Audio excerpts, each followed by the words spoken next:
कच्चा चिट्ठा में आज बात व्लादिमीर पुतिन की नई प्राइवेट आर्मी की। इस ग्रुप का नाम भी वैगनर ही है, लेकिन अब ये ग्रुप नए तेवर और नए क्लेवर के साथ महायुद्ध में उतरेगा।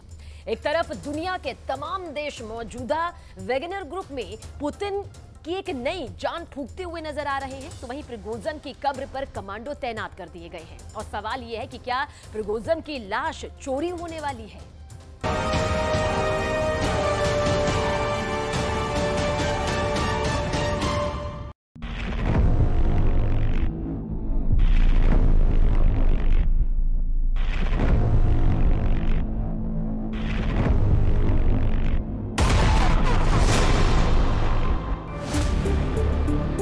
इन तस्वीरों को पूरा यूरोप क्यों देख रहा है? इन तस्वीरों को यूक्रेन के घर घर में क्यों देखा जा रहा है?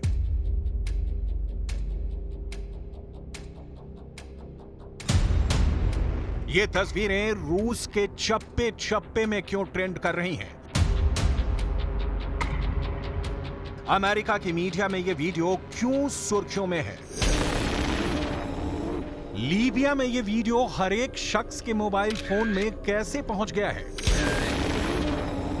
यमन के गली मोहल्लों में यह वीडियो क्यों वायरल है? सीरिया में इस वीडियो ने क्यों सनसनी मचा रखी है? यह पुतिन की प्राइवेट आर्मी के चीफ रहे प्रिगोजिन की कब्र की तस्वीरें हैं। यह वैगनर ग्रुप के मुखिया रहे प्रिगोजिन के कब्र की सुरक्षा का वीडियो है। जगह है रूस का सेंट पीटर्सबर्ग शहर। इस कब्रगाह के चप्पे चप्पे पर रूस के नेशनल गार्ड के जवान तैनात हैं। प्रिगोजिन की कब्र पर नेशनल गार्ड की क्यों तैनाती की गई है?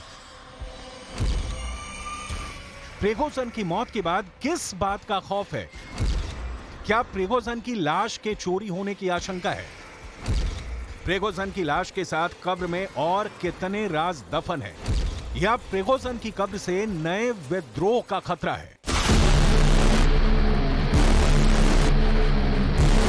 पुतिन के सभी विरोधी प्रिगोजिन के मौत का पंचनामा करने में लगे हैं। प्रिगोजिन का प्लेन बहुत ही रहस्यमयी तरीके से क्रैश कर गया। हादसे में प्रिगोजिन और उसके 6 और साथी मारे गए। सभी वैगनर ग्रुप के टॉप लेवल के कमांडर थे। इस हादसे के बाद वैगनर ग्रुप के लड़ाकों ने अपने चीफ की मौत का बदला लेने तक की चुनौती दे डाली। Вагнер в данной ситуации мы скажем одно: мы уже стартуем, ждите нас। अमेरिका के प्रेसिडेंट जो बाइडेन ने दावा किया कि रूस में शायद ही ऐसा कुछ होता है जिसके पीछे पुतिन का हाथ ना हो। जाहिर है बाइडेन ने सीधे सीधे पुतिन को कटघरे में खड़ा कर दिया।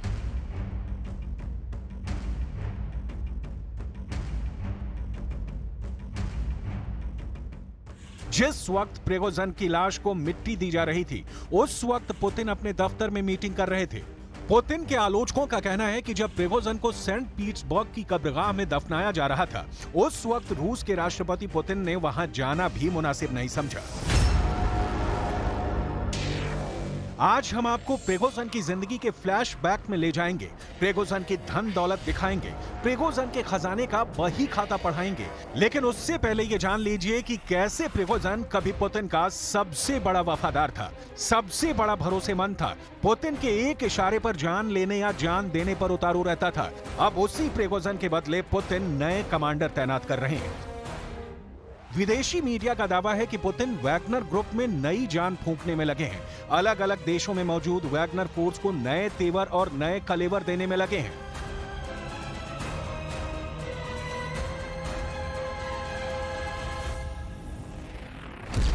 बेलारूस में वैगनर ग्रुप के 5000 लड़ाके हैं। वैगनर ग्रुप के लड़ाके सीरिया में मौजूद हैं। लीबिया में बरसों से वैगनर लड़ाकों का जमावड़ा है। पश्चिमी अफ्रीका के माली में 1000 वैगनर लड़ाके तैनात हैं। सेंट्रल अफ्रीकन रिपब्लिक में भी 1000 वैगनर लड़ाके मौजूद हैं। सूडान में वैगनर ग्रुप के लड़ाके सेना को ट्रेनिंग देने में लगे हैं। वहीं रूस में वैगनर ग्रुप का बहुत बड़ा कैंप है, ट्रेनिंग सेंटर है।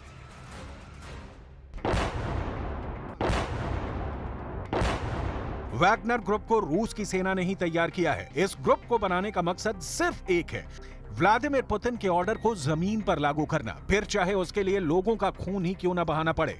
वैगनर ग्रुप पूरी तरह से रूस की सरकार के इशारे पर चलता है। इस ग्रुप के ज्यादातर लड़ाके रूस की सेना से रिटायर हो चुके फौजी ही हैं। वैगनर ग्रुप का सबसे बड़ा बेस या कहें कि ट्रेनिंग सेंटर पश्चिमी रूस के मॉकिन में है। मॉकिन में रूस का मिलिट्री बेस है और उसके काफी करीब वैगनर बेस है। रूस का मॉकिन क्राइमिया से भी नजदीक है और यूक्रेन से भी।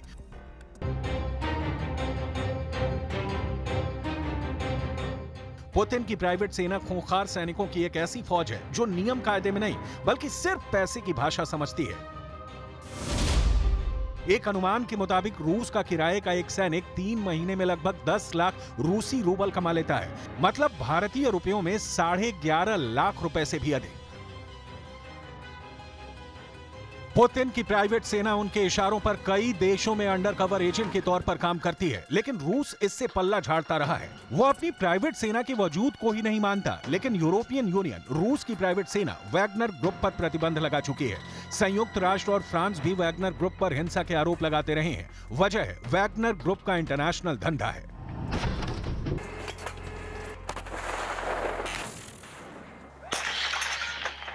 पुतिन की प्राइवेट आर्मी की सेवा यूं ही नहीं मिलती, इसके लिए मोटी रकम चुकानी पड़ती है।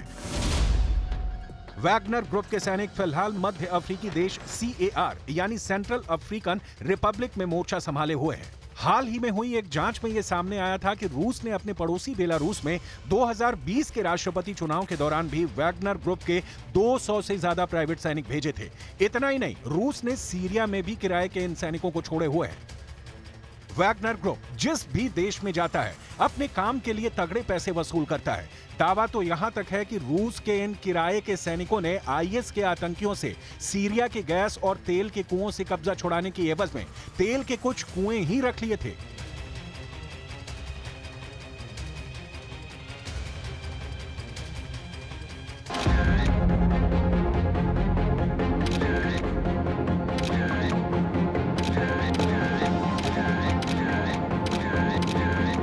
बावजूद इसके वैगनर ग्रुप का चीफ कैसे रूस के लोगों की आंखों का तारा बना हुआ था, इसे जानने के लिए हमें प्रिगोजिन की जिंदगी के फ्लैशबैक में जाना होगा, जहां प्रिगोजिन रूस की जनता के बीच में लोकप्रियता का आनंद उत्सव मना रहा था।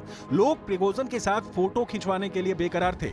उस वक्त भी ये रिपोर्ट आई थी कि प्रिगोजिन की ये लोकप्रियता रूस के अंदर ही बहुत सारे लोगों को चुभ रही थी। सवाल है, क्या ये तस्वीरें सिर्फ पुतिन के करीबी आर्मी अफसरों को ही परेशान कर रही थी, या फिर क्या पुतिन भी प्रिगोजिन की बगावत की हिमाकत से घबराए हुए थे, या फिर क्या पुतिन और पुतिन की कोर टीम इस बात से काफी परेशान थी कि प्रिगोजिन बेशुमार दौलत के मालिक बन चुके थे। आखिर अफ्रीका महाद्वीप की वो कौन सी सोने चांदी और हीरे की खानें थी जिसके मालिक प्रिगोजिन और वैगनर लड़ाके थे? क्या यही अकूत संपत्ति हासिल करने के लिए प्रिगोजिन के कत्ल की कथित साजिश हुई और उनकी मौत को संदिग्ध माना जा रहा है? 2 महीने पहले की वो तस्वीरें आपको सबसे पहले दिखाएंगे जब प्रिगोजिन बगावत कर रहे थे और रूस के ही कुछ आर्मी अफसर उनको समझा रहे थे। उस वक्त कई इंटरनेशनल रिपोर्ट्स में यह दावा किया गया था कि प्रिगोजिन पुतिन का परमाणु राज जान चुके हैं। पुतिन के परमाणु गोदाम कहां पर हैं, यानी रेडियो एक्टिव तत्व कहां छुपा कर रखे गए हैं, इस बात की जानकारी भी प्रिगोजिन को लग चुकी थी। उन्हीं मीडिया रिपोर्ट्स में तब यह दावा किया गया था कि अगर प्रिगोजिन के हाथ में एक भी परमाणु संयंत्र लग जाता या फिर वो किसी परमाणु रिएक्टर पर अपनी वैगनर आर्मी के साथ कब्जा जमा लेते तो ना सिर्फ पुतिन को ब्लैकमेल कर सकते थे बल्कि वो पूरे यूरोप को अपने घुटनों पर ला सकते थे।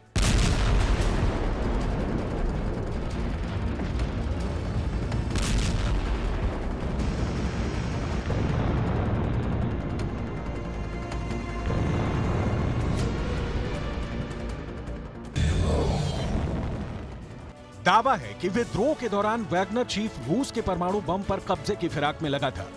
वैगनर चीफ रूस के परमाणु बम पर कब्जा जमाकर दुनिया को डराना चाहता था, पुतिन को झुकाना चाहता था। वैगनर टीम का नेटवर्क दुनिया के 2 दर्जन देशों में फैला हुआ था। तब यूक्रेन के सैन्य खुफिया प्रमुख किरिलो बुडानोव का बहुत बड़ा दावा सामने आया था। Це надмалі ядерні заряди, які переносились в рюкзаках портативні.